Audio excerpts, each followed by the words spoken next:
looking to connect a region of over 600 cultural bridges between our lands.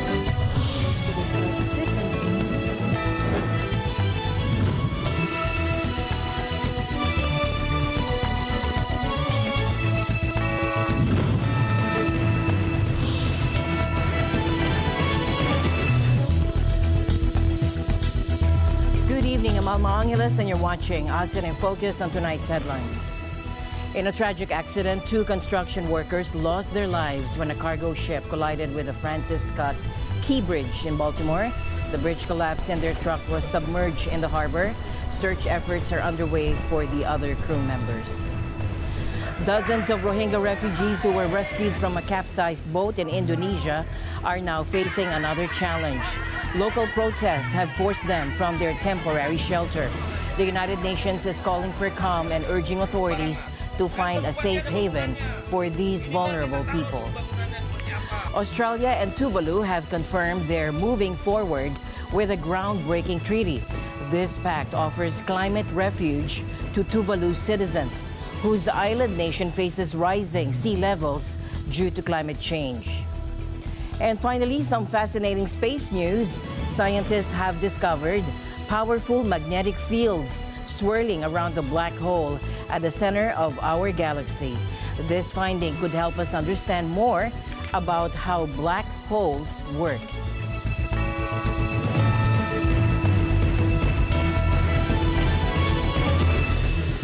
In a tragic incident unfolding in the heart of Baltimore, the bodies of 2 construction workers have been discovered, entombed in their red pickup truck beneath the icy waters of Baltimore Harbor. The catastrophe occurred when a massive cargo ship collided with the Francis Scott Key Bridge, under which the workers were diligently patching potholes, leading to a thunderous collapse. Authorities revealed this grim reality at a press conference, shedding light on the dire situation. Shortly before 10 a.m., divers located a red pickup truck submerged in approximately 25 feet of water in the area of the middle span of the bridge. Divers recovered two victims of this tragedy trapped within the vehicle.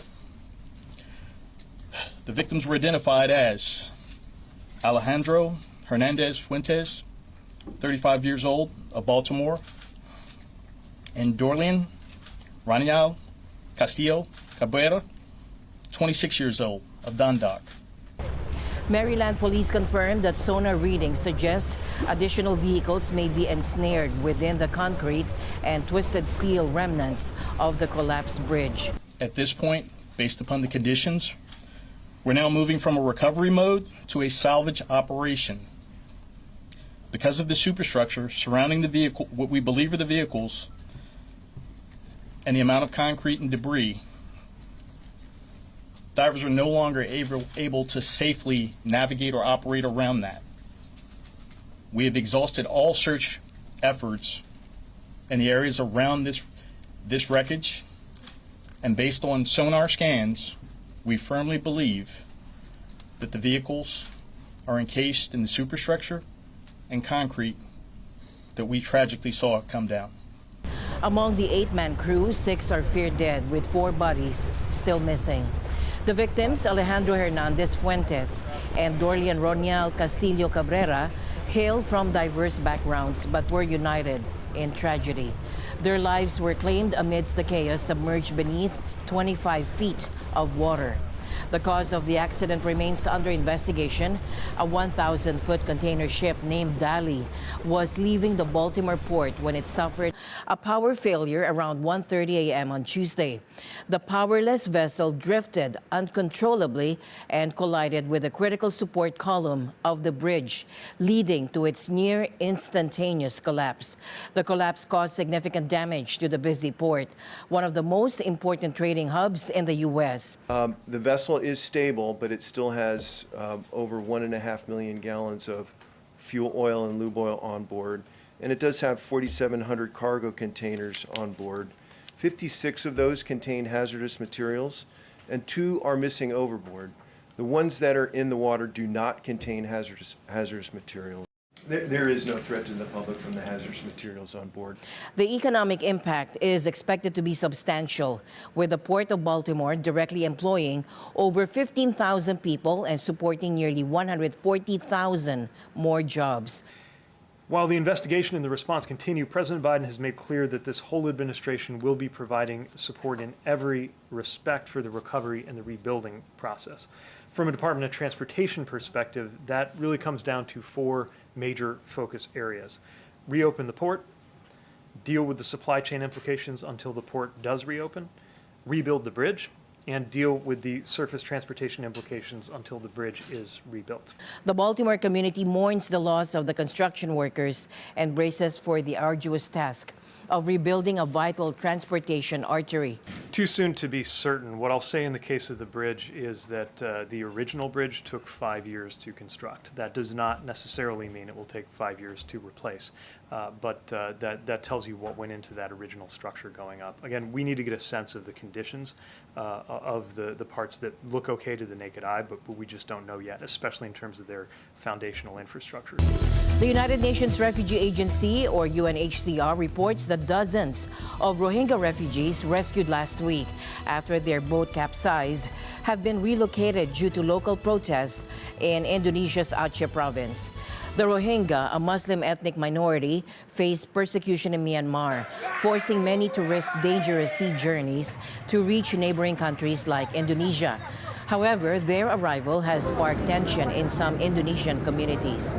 Following the rescue of 69 Rohingya clinging to their overturned vessel, local authorities initially provided temporary shelter in an old Red Cross building. However, protests from locals demanding their eviction forced the relocation of the survivors to the grounds of the local government office. Belakang kantor Bupati ini masih sifatnya sementara. Itu pun dikarenakan kemarin terjadi penolakan dari warga Kampung Suani.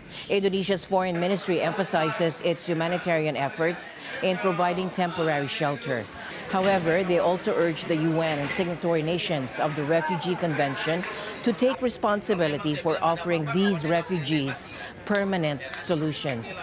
Kami juga sudah meminta kepada pihak UNHCR dan IOM untuk kiranya turut membantu bersama-sama memikirkan bagaimana caranya para pengungsi ini kita tempatkan ke satu tempat yang lebih pantas, lebih manusiawi. Indonesia itself is not a signatory to the convention, which outlines the legal obligations of states receiving refugees.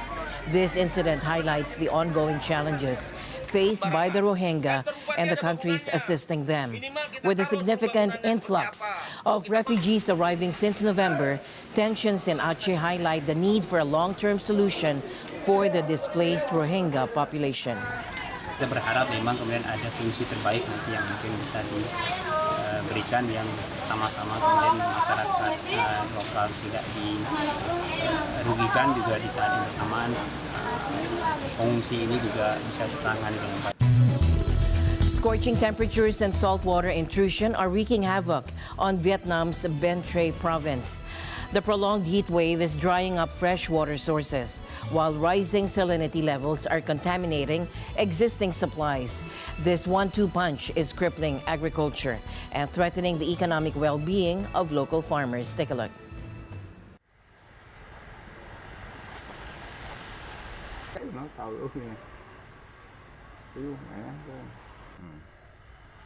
Nó bị khéo hồ nè.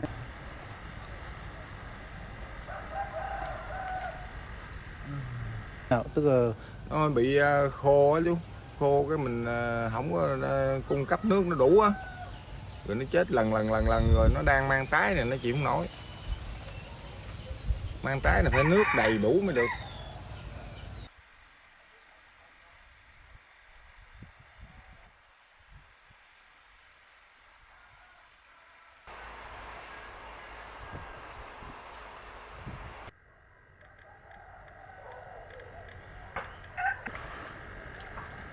Độ mặn đo thì nó hơi cao á, thì nếu mà cái độ mặn như vậy thì tưới cây hết được, không còn tưới cây được, Thì nếu mà thời gian về mà nó kéo dài thì chắc ảnh hưởng thì phải bị chết.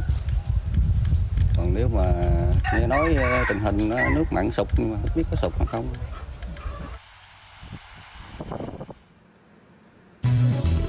The Pacific is becoming a new battleground for influence.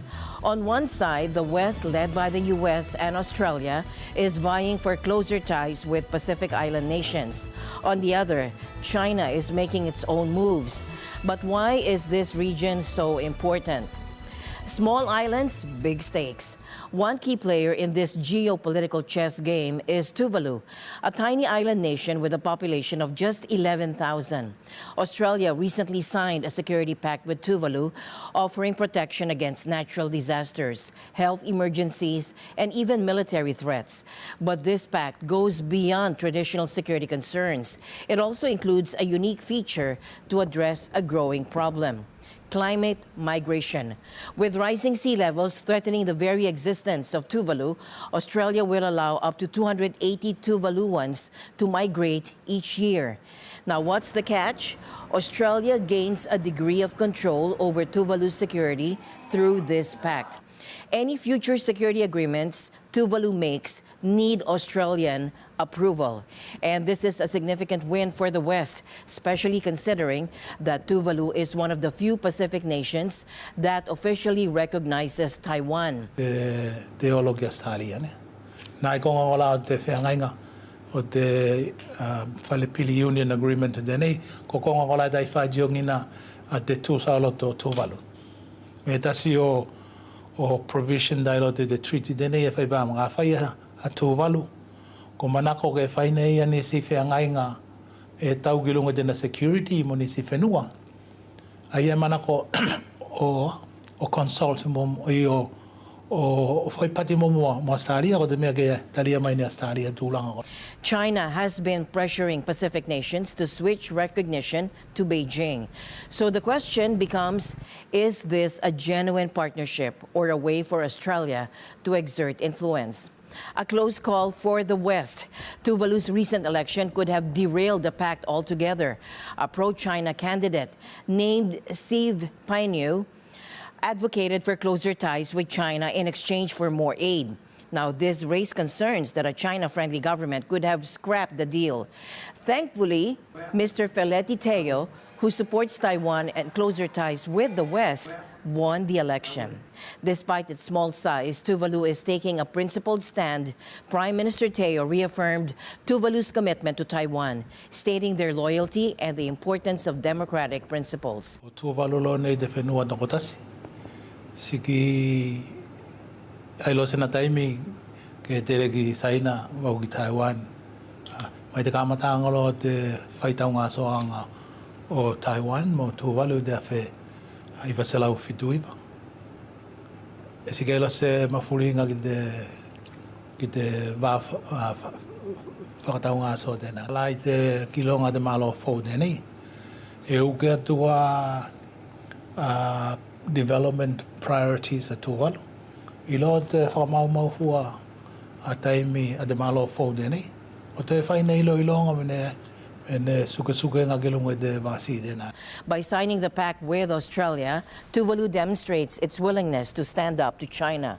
While the West welcomes Tuvalu's stance, China will likely continue its efforts to gain influence in the Pacific. To maintain strong partnerships, the question remains, will Western nations invest resources and support Pacific Island nations in a meaningful way? And can they offer a compelling alternative to China's approach? Israel is seeking to reschedule talks in Washington to address a potential offensive in Gaza's Rafah city. Following the cancellation of their trip in protest of a UN ceasefire resolution, a U.S. official revealed on Wednesday. Prime Minister Benjamin Netanyahu canceled the visit in frustration after the U.S. abstained from the UN Security Council vote, allowing the resolution to pass, which intensified concerns of a growing divide with President Joe Biden. Today, as you all know, we abstained on a UN Security Council resolution calling for a ceasefire in Gaza till the end of Ramadan and the release of all the hostages.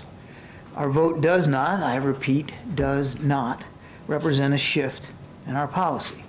We've been very clear We've been very consistent in our support for a ceasefire as part of a hostage deal. That's how the hostage deal is structured, and the resolution acknowledges the ongoing talks. We wanted to get to a place where we could support this resolution, but because the final text does not have key language that we think is essential, such as condemning Hamas, we couldn't support it. Though, because it does fairly reflect our view that a ceasefire and the release of hostages come together, we abstained. I think the bad thing about the U.S. decision in the United Nations Security Council was that it encouraged Hamas to take a hard line and to believe that international pressure will prevent Israel from freeing the hostages and destroying Hamas. And that, therefore, my decision not to send the delegation to Washington in the wake of that resolution was a message to Hamas.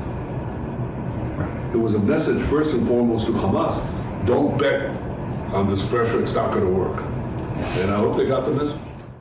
However, in response to the White House expressing perplexity over the decision, Israel has now reversed course. A senior administration official speaking anonymously to AFP confirmed that the Prime Minister's office expressed interest in rescheduling the meeting focused on Rafah, with discussions underway to determine a suitable date.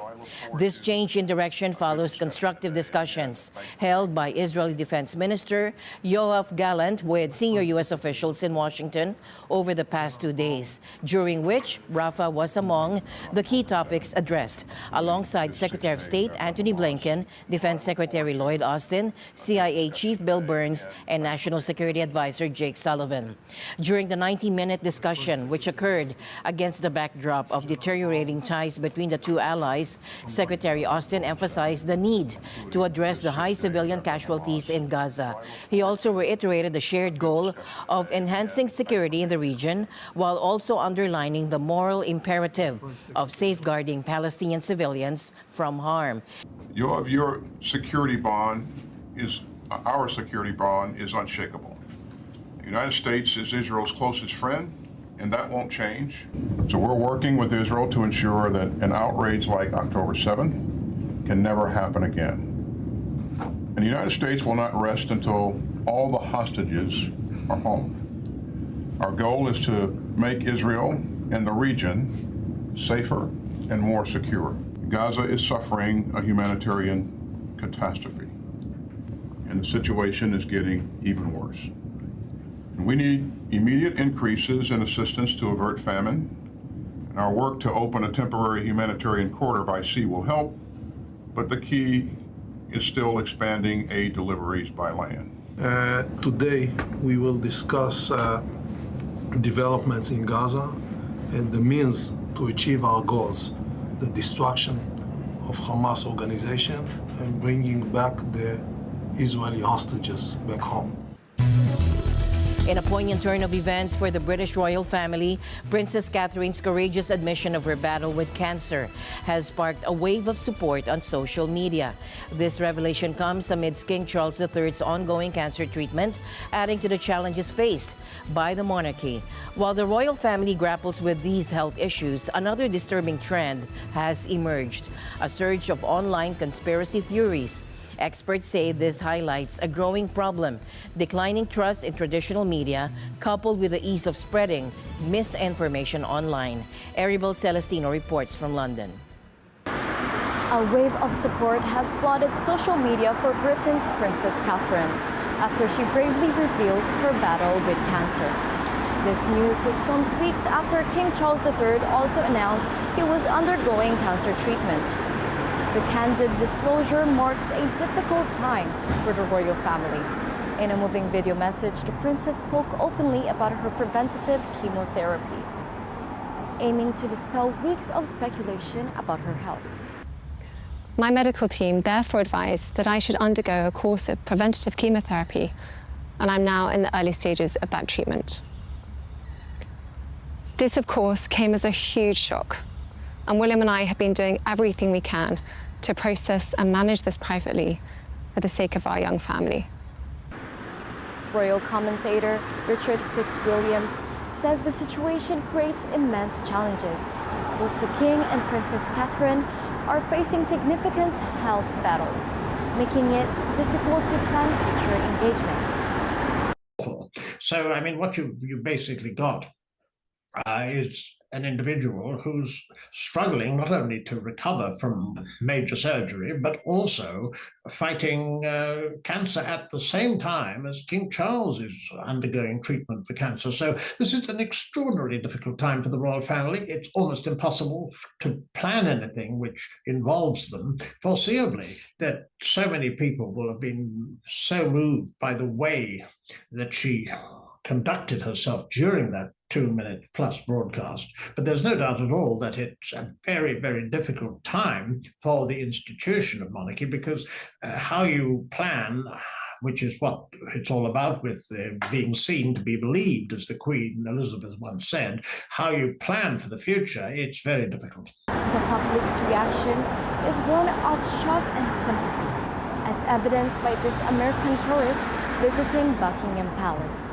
Well, obviously, I'm just completely shocked, and it's crazy that I was actually right in front of Buckingham Palace when I found out, and it's just shocking considering King Charles was already just diagnosed with cancer, and then all the rumors and speculations about Kate, and finally we know what happened, and it's just complete shock.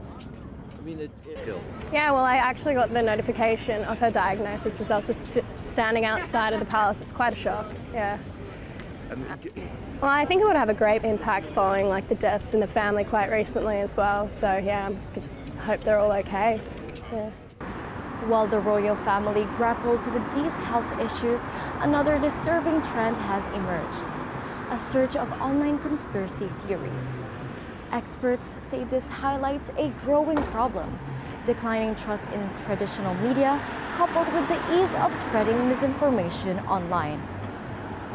Professor Bob Phillips, a pediatric oncology specialist, emphasizes the challenges in discussing cancer types without specific details. Then there will be one or more cycles of chemotherapy if it's a traditional chemo. That means that you have chemo for a little bit, and then you wait for the chemo to kick in and work and the body to recover, and then another cycle of chemotherapy is given. He also clarifies the meaning of cancer had been present in the princess's statement. It's difficult to say within the setting of a press release exactly what that means. I guess my feeling on that is that means that they think it's fully excised, it's been taken out completely. But that's very speculative. It's not a phrase that has a defined medical meaning.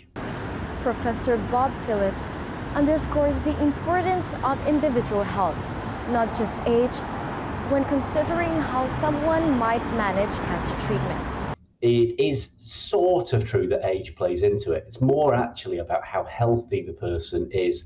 And as you get older, then your body wears out in different sorts of ways. So younger people, particularly say those under the age of 25 or children, can cope with doses of chemotherapy and intensities of chemotherapy, that is the sort of shortness of gaps between chemotherapy, a lot more than older grown-ups can. While many questions remain unanswered, one thing is clear: the royal family is facing a period of significant health challenges. The public's outpouring of support demonstrates the deep connection many feel with the monarchy. Reporting from London, United Kingdom, I am Arabelle Celestino. Stay alert, for we live in extraordinary times. Finally in our news, using a revolutionary telescope, astronomers have discovered powerful magnetic fields swirling around the black hole at the center of our galaxy, the Milky Way. This is the first time we've been able to see these fields in such detail. These magnetic fields are similar to those found around another giant black hole, suggesting they might be a common feature of these mysterious objects. Scientists believe these intense magnetic fields play a crucial role in how black holes gobble up surrounding gas and matter. While black holes themselves are invincible, telescopes like the Event Horizon Telescope can capture the faint light swirling around them, revealing their presence and some of their secrets. As my usual habit, I'd like to end the day on a positive note. Let's encourage and build each other up so that no one is left behind. And that's it for tonight's broadcast. I'm Alma Angela. Stay in the news because we live in extraordinary times. Good night.